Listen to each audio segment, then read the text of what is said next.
5 साल पहले 9 नवंबर 2019 को सुप्रीम कोर्ट से अयोध्या के मंदिर मस्जिद विवाद का फैसला आया और इसके बाद ऐसा समझा गया कि शायद आने वाले दिनों में इस तरह के मामले सामने न आए।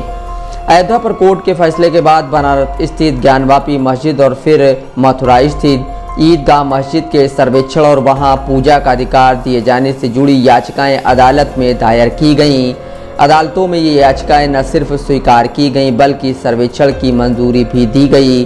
ज्ञानवापी का सर्वेक्षण हुआ भी, लेकिन मथुरा में कृष्ण जन्मभूमि परिसर में स्थित ईदगाह मस्जिद को हटाने की मांग कोर्ट ने खारिज कर दी। कुछ दिन पहले संभल की शाही जामा मस्जिद के भीतर कथित तौर पर दबे हिंदू मंदिर को लेकर एक याचिका अदालत में दायर की गई और सर्वेक्षण की मांग की गई। अदालत ने याचिका स्वीकार कर ली। कोर्ट कमिश्नर नियुक्त कर दिया और 1 हफ्ते के भीतर सर्वेक्षण कर रिपोर्ट सौंपने का आदेश दिया। सर्वेक्षण के दूसरे दिन वहां हिंसा हुई। संभल की आग अभी ठंडी भी नहीं हुई थी कि राजस्थान के अजमेर में अजमेर शरीफ दरगाह को लेकर एक याचिका दायर की गई और अदालत ने याचिका को सुनवाई के लिए स्वीकार कर लिया। याचिका में दावा किया गया है कि सूफी संत ख्वाजा मोइनुद्दीन चिश्ती की यह दरगाह दरअसल संकट मोचन महादेव मंदिर है और इसमें हिंदुओं को पूजा पाठ करने की अनुमति दी जाए। याचिका हिंदू सेना के राष्ट्रीय अध्यक्ष विष्णु गुप्ता की ओर से दायर की गई है।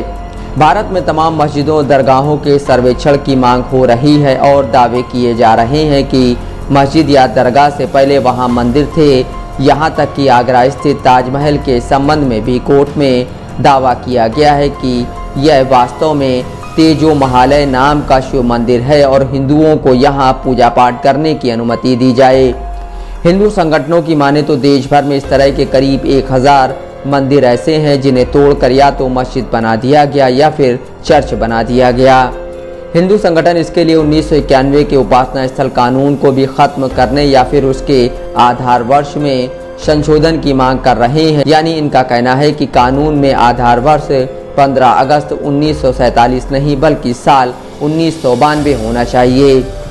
न्यूज वेबसाइट DW में प्रकाशित एक रिपोर्ट के मुताबिक ऐतिहासिक तथ्यों और घटनाओं के आधार पर ऐसे दावे भी होते रहे हैं जिनमें बौद्ध और जैन धर्म स्थलों और वहां मौजूद मूर्तियों को तोड़कर हिंदू मंदिरों और मूर्तियों में बदला गया है। जाने माने इतिहासकार प्रोफेसर DN झा अपनी किताब against the grey notes on identity intolerance and history में लिखते हैं कि भारत में ऐसे कई मंदिर हैं जिनका निर्माण बौद्ध स्तूपों और मठों को तोड़कर किया गया है और कई मंदिरों में बौद्ध मूर्तियों को हिंदू देवी देवताओं की मूर्तियों में बदला गया है। बौद्ध ग्रंथ दिव्यावदान में तो मौर्य काल की समाप्ति के बाद पाटलिपुत्र पर शासन करने वाले पुष्यमित्र शुंग को बौद्ध स्तूपों का हंता यानी नष्ट करने वाला तक बताया गया है। इतिहासकारों के मुताबिक अशोक ने दुनिया भर में बौद्ध धर्म का प्रचार प्रसार किया, लेकिन अशोक का ही एक पुत्र जालौक शिव का उपासक था। जालौक कश्मीर का राज्यपाल था और इतिहासकारों का दावा है कि जालौक ने सम्राट अशोक की मृत्यु के बाद या उनके जीवन के अंतिम समय में ही कई बौद्ध स्तूपों और मठों को नष्ट कर दिया। 12वीं शताब्दी में कश्मीर के इतिहास पर लिखी गई कल्हड़ की राज तरंगणी में भी इसका जिक्र मिलता है। प्रोफेसर DN झा की पुस्तक के मुताबिक विदिशा के आसपास के कुछ मंदिरों को देखने से साफ लगता है कि उनका निर्माण बौद्ध स्तूपों को नष्ट करने के बाद किया गया था। कई अन्य मंदिरों के बारे में भी ऐसा कहा जाता है। DW के मुताबिक इलाहाबाद विश्वविद्यालय में मध्यकालीन इतिहास के विभागाध्यक्ष रह चुके प्रोफेसर हेरम्ब चतुर्वेदी कहते हैं इसका सबसे बड़ा उदाहरण तो बद्रीनाथ धाम ही है, जिसका जिक्र राहुल संकृत्यान ने अपनी आत्मकथा मेरी जीवन यात्रा के दूसरे खंड में किया है। चतुर्वेदी आगे कहते हैं मंदिरों का जिक्र बौद्धों से पहले कभी मिल भी नहीं सकता, क्योंकि पूजा स्थल की परिकल्पना और प्रतिमा स्थापना का काम ही तभी शुरू हुआ। वैदिक काल में तो पूजा स्थल थे नहीं, प्रकृति पूजा होती थी और यज्ञ होता था। मूर्ति पूजा का विधान तो बहुत बाद में आया। मंदिरों की परिकल्पना 6वीं शताब्दी ईस्वी के बाद की है और तभी मंदिरों का बनना शुरू हुआ। प्रोफेसर चतुर्वेदी कहते हैं कि न सिर्फ बड़े मंदिरों के संदर्भ में ऐसा हुआ बल्कि स्थानीय स्तरों पर भी कई जगह कुलदेवी और कुल देवताओं की मूर्तियों में बौद्ध और जैन मूर्तियों की छवि आसानी से देखी जा सकती है।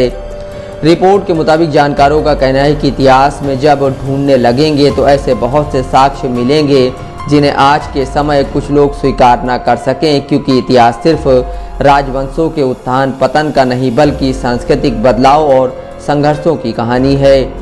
पिछले दिनों आरएसएस प्रमुख मोहन भागवत का भी एक बयान काफ़ी चर्चित हुआ था कि हमें सभी मस्जिदों में मंदिर और शिवलिंग ढूंढने की कोशिश नहीं करनी चाहिए। वहीं यूपी में पूर्व मंत्री स्वामी प्रसाद मौर्य ने तो सीधे तौर पर चुनौती देते हुए कहा था कि हर मस्जिद में मंदिर खोजने की परंपरा ठीक नहीं, क्योंकि ऐसा करेंगे तो लोग हर मंदिर में बौद्ध मठ भी खोजेंगे। Bureau report, Dastak live news.